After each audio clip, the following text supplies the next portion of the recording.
Ooh, let's begin. Number one, you're likely to convert your winning positions cleanly and quickly. And so I have a look at this position. I have the white pieces. I'm obviously totally winning, but let's imagine that we're low on time. We're not playing with increment. A lot of online chess is about managing clock time. Your opponent's going to try and flag you. And in this position, because I'm repeating basic tactics over and over again, I have a toolbox of weapons. I play in this position rook to b3, carrying a checkmate threat. And if you're wondering, well, what's the checkmate threat? Are you going to do something like this and then this?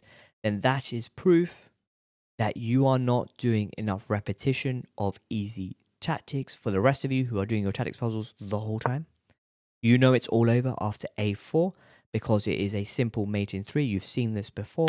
97 check. The king has one legal move. We sack the queen. The king has to take. And of course, rook h3 is good night. Number 2, you will learn to make legitimate threats in games. And so in this position, my opponent has advanced their queen up the board. In days gone by, I might have got worried about this, played a move like this, tried to go for a queen exchange, worry about the loose pawn, but instead I come up with the legitimate threat, queen to g3, the pawn is pinned, and there are all kinds of threats here, for example, knight to c6. My opponent is maybe not doing their tactics puzzles on a regular basis, not doing the repetition, decide to take the pawn, and after knight to c6, they're in a totally lost position. Their rook is hanging, their bishop is hanging, they decide to save their bishop, but after knight takes e7, rook takes e7, we of course have a free knight. It gets even worse than that for my opponent because there is a checkmate threat. They decide to stop it by playing g6.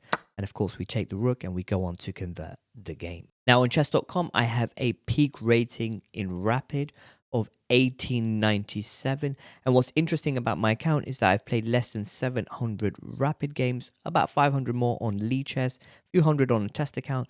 But it's safe to say I haven't played tens of thousands of games. And so I basically am of the opinion that it's a kind of waste of time to sit there grinding away, trying to play game after game after game every single day. The way to think about chess is kind of in more probabilistic terms. If you can improve your win probability from about 50 to 60% at your level, what this means is that for every 100 games that you're going to play, you're going to win an extra 10 games. And that will be roughly, let's say, 7 points a game, an extra 70 points to your ELO. And so you've got to do things to try and kind of find these margins. Number 3, you'll get into the habit of evaluating sacrifices. And so a lot of easy tactics, even hard tactics, are about giving up some material to get an attack going, to get some initiative in a game. And so here you'll start to naturally think about, well, what will happen if we take this pawn with our rook? That will go nowhere. But what about bishop takes g4? And it so happens that in this particular position, that is a free pawn. After bishop takes g4, they cannot take, because if they do, after rook takes g4 check, they won't want to move their king here because rook h4 check wins the queen.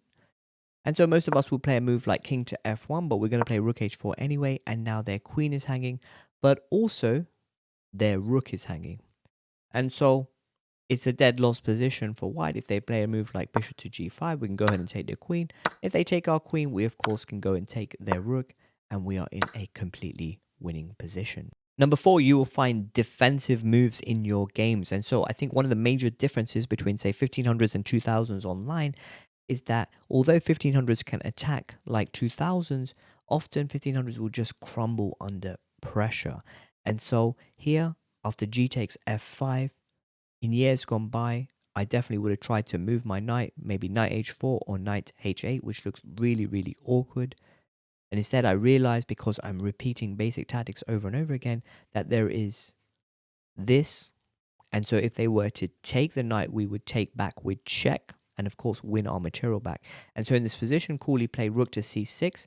Now it must be said that white is winning, but both sides have to play really precisely to try and convert from here on in. We have here rook to g1, queen c8. They decide to take the pawn. They can't really do that. We have queen takes f5. Decide to block with the queen, queen d3 check. The king has to shuffle. Of course, very difficult for any player to defend when their king is exposed. We have queen to e4 check. The king moves again. We pick up the knight, and we do go on to convert this game. Number 5, you will get away from mindless materialism. You'll understand that an exposed enemy king will yield tactics. And so this is the most important thing that I ever got from repeating basic tactics, is that feeling that actually piece activity is way more important in many positions than actually having a material advantage. And so this position illustrates this quite well because my opponent has a whole bunch of pieces that are offside behind a pawn chain. My king is pretty safe. However, their king in the corner here is looking pretty lonely.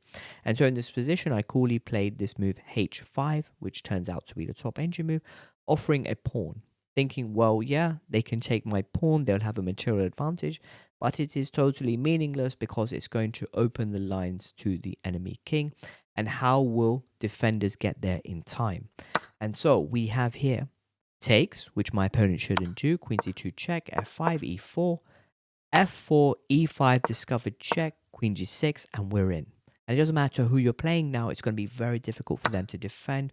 We have f takes g3, queen takes h6 check, king g8, knight g5. My opponent has to stop mate. They do so by playing rook to f7. We have knight takes f7, king takes f7, e6, fork check, and of course they are in a totally lost position. Number 6, you'll really understand that you cannot just hang around in games, you have to create counterplay. And so very typical examples of this in chess are when you have opposite sides castling. I think in years gone by, in a position like this, I would just hang around, try to solve all the problems that come with this pawn advancing up the board, and effectively get crushed or die a slow death. Instead, my intuition for the game has improved. I understand that we need tactical shots to make our opponent think and to defend as well for themselves. And so in this position, I find the move c5. And we're threatening now to open up the lines to the enemy king and get this queen trapped. And so in this position, they just need to play a move like king b1. Instead, they play d5, which hangs a pawn. We have here knight takes e5. They push here d6. That's not really a threat because we have a lot of defenders of this square. We have queen to f6, queen c3, knight to d7. We've gone for the queen exchange. We've completely neutralized their threat. We fast forward a whole bunch of moves and they go on to blunder this pawn here on a2. Okay, but this is happening because I've played this move c5, forcing my opponent to think about the position. Seventh and most important reason is that we just have to reduce misses in our games. And so one of the common things I hear from people is that I know mate in 1, mate in 2, all this kind of stuff. I know basic tactics, forks, checks, all that jazz. However, it's not about whether you know it or not. It's about the probability that you're going to miss the opportunity when the opportunity arises. And so obviously the strongest players will observe basic tactics at a very high probability. Or kind of way to think about this is something like table tennis. When the ball sits up, you got to smash that ball back and win the point. That's it, simple as that. But when you play at the lower levels, what you'll see is that when the ball sits up, a lot of players struggle to actually just smash that ball back. The ball stays in play and they might lose the point. And so you really need to make sure that your misses are cut to a minimum. And so in this position, I am getting totally crushed. I should lose this game. If my opponent finds one move in this position, I effectively have to resign. But instead, what they do is they play this move knight to e4. There's now a triple attack on this knight. And it seems like a kind of intuitive move, but this is easily defended against with moves like queen d3, queen c2. Instead, what my opponent should have done in this position, well done if you immediately saw it, is to just play a move like e5 or e5. And now the bishop is trapped, and basically it's time to hit the resign button.